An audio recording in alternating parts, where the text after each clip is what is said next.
Hinirang tayo ni Kristo upang mamungang totoo bilang mabubuting tao.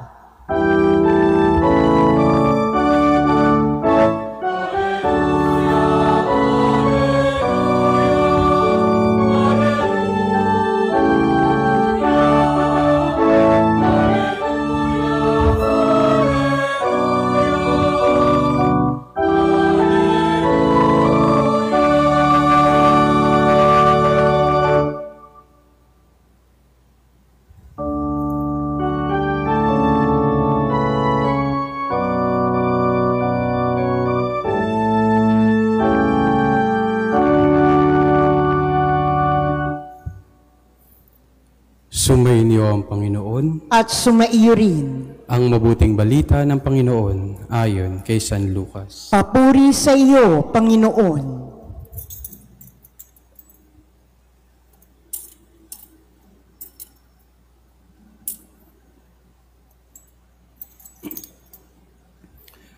Noong panahong iyon, isinaysay ni Jesus ang isang talinghaga sa mga nakarinig ng una niyang pangungusap. Ginawa niya ito sapagkat malapit na siya sa Jerusalem at ang akala ng mga tao ay itatatag na ang kaharian ng Diyos. Sabi niya, may isang mahal na taong nagtungo sa malayong lupain upang gawing hari at magbalik pagkatapos na iyon. Bago siya umalis, tinawag niya ang 10 sa kanyang mga alipin. Binigyan niya ang mga ito ng tig-iisang salaping ginto at sinabihan sila, ipangalakal ninyo iyan hanggang sa pagbalik ko. Puot na puot naman sa kanya ang kanyang mga kababayan. Kaya't pagkaalis niya, nagsugo sila ng mga kinatawan upang sabihin sa kinauukulan, ayaw namin maging hari ang taong ito. Ngunit ginawa ring hari ang taong iyon. Umuwi siya pagkatapos at ipinatawag ang mga aliping binigyan ng salaping ginto.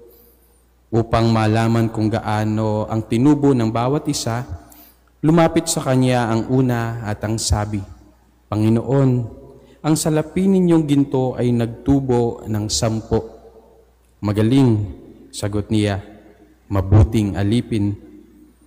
Yamang naging matapat ka sa kakaunting bagay, papamahalain kita sa 10 bayan.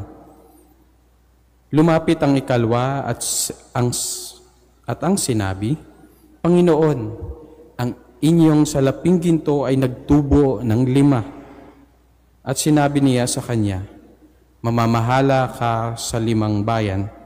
Lumapit ang isa pang alipin at nagsabi, Panginoon, heto po ang inyong salaping ginto. Binalot ko po sa panyo at itinago. Natatakot po ako sa inyo sapagkat napakahigpit ninyo. Kinukuha ninyo ang hindi sa inyo at inaani ang hindi ninyo inihasik. Sinagot siya ng kanyang Panginoon, masamang alipin, sa salita mong iyan kita hahatulan. Alam mo palang ako'y mahigpit.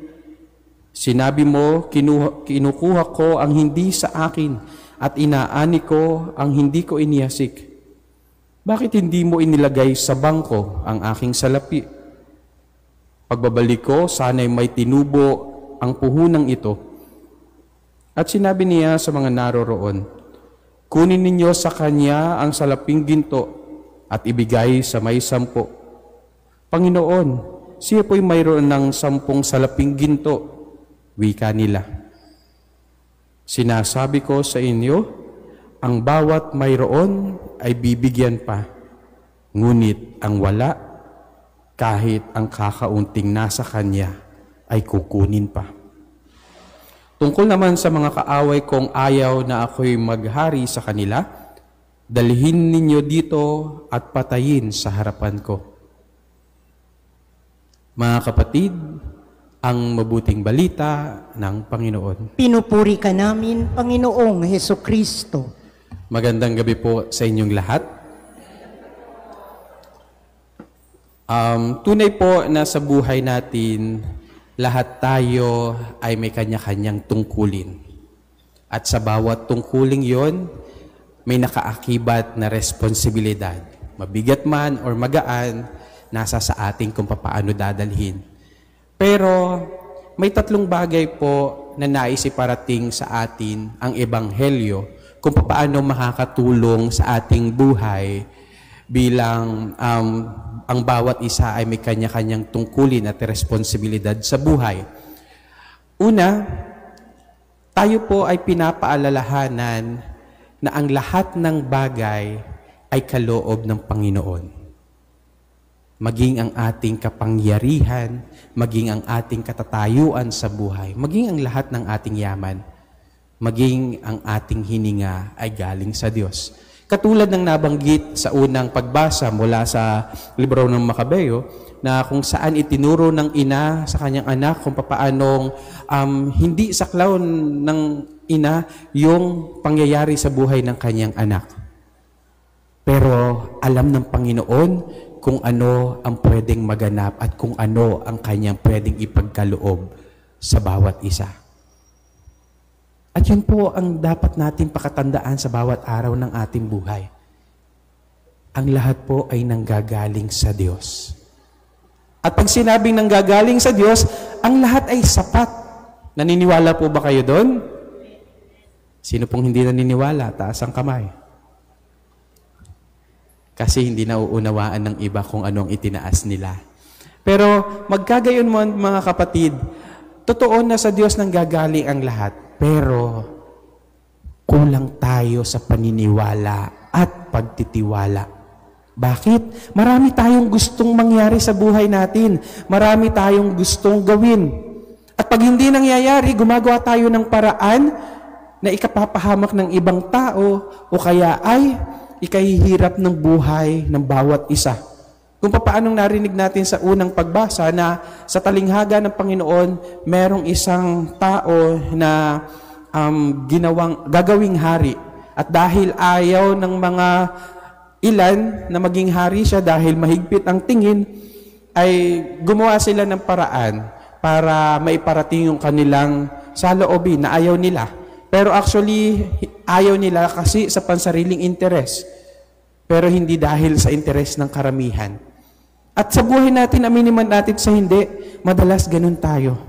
Pag tayo ay may gusto sa buhay, minsan kahit alam nating makasasakit sa ibang tao or kahit makapagpapahirap, pinipilit nating makuha. Tila nakakalimot tayo na ang Diyos ay nagkakaloob ng sapat na biyaya sa totoong kailangan natin. Kung bakit tayo nagkukulang sa buhay ay dahil marami tayong kagustuhan na hindi naman natin lubos na kailangan.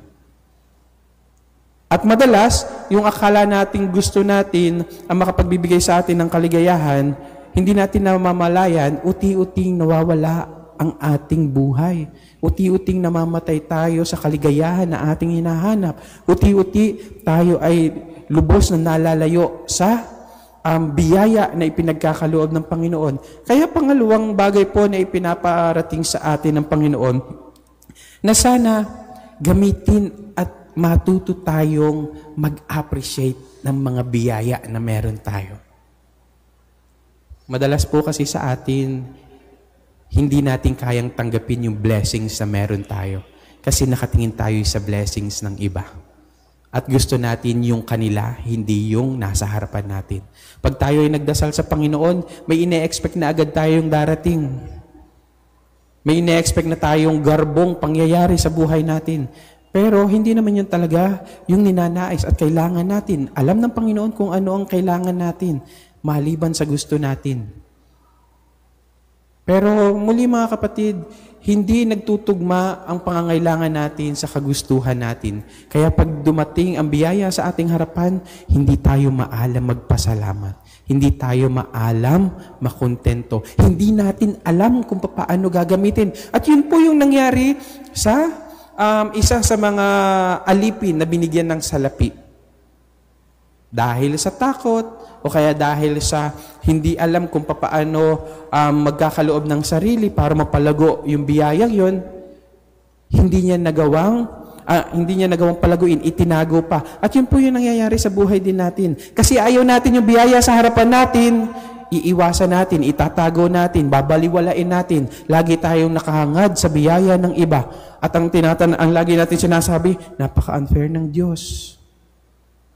Bakit sa kanila ibinibigay yung mga gusto ko? Pero natanong po ba natin sa sarili natin, bakit ito ang binigay ng Panginoon sa akin? Ito ba ang talagang kailangan ko? Paano ko magagamit ito? Paano ito makakatulong sa akin? Minsan nga, hindi pa lumalapat sa kamay natin ang biyaya, inaayawan na natin.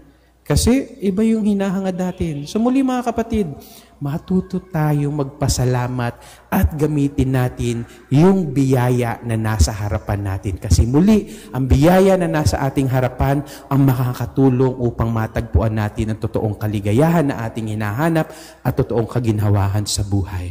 Kasi ito yung kaya nating palaguin, ito yung kaya nating pagyamanin, at higit sa lahat, ito yung makakapagpalapit sa atin sa Diyos.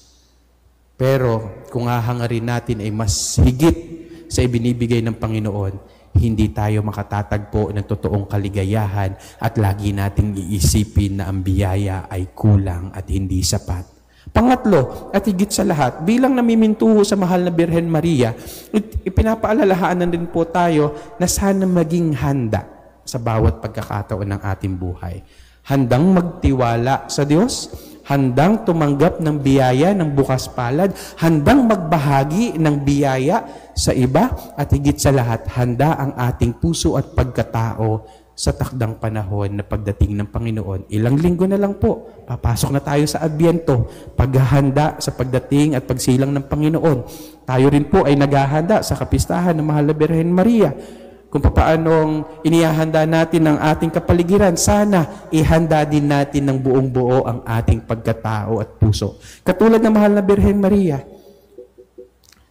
nanatili siyang handa sa pagbabantay sa pagdating ng Panginoon. Kung paanong pagdating at pagbisita ng anghel, nagkaroon man siya ng agam-agam at takot at nagtanong paano mangyayari. Hindi sinabi ng Mahal na Birhen, bakit mangyayari ang bagay na ito? Ang tanong niya ay, papaano mangyayari gayong ako'y dalaga? At itinuro sa kanya ng Panginoon kung ano ang mangyayari at ang lahat ng biyaya ay darating para maganap ang lahat. At yun po sa buhay natin, may mga bagay na tayo ay kinakaharap na ang lagi nating tanong ay bakit? Lord, bakit sa akin nangyayari? Bakit kailangan mangyari? Pag ang tanong daw po ay bakit, naghahanap tayo ng sisisihin. Kasi may nangyayari. So, ibig sabihin, may pinagmulan ng pangyayari. Pero pag ang tanong daw po natin sa mga pinagdadaanan natin sa buhay ay, Lord, papaano? Papaano ko malalampasan? Papaano ko aayusin ang lahat? Papaano ko magagamit yung meron ako? Papaano ako magiging handa? O papaano ako magiging lakas? Pag yun daw po ang tanong natin, naghahangad tayo o naghahanap tayo ng taong tutulong o gagabay sa atin. Hinihingi natin ang presensya ng Panginoon. Kaya muli po, lagi tayong maging handa. At sa bawat katanungan at pagsubok na darating sa ating buhay, itanong po natin sa Panginoon, Lord, papaano? Papaano ko magagampanan ang tungkulin na ibinigay mo sa akin?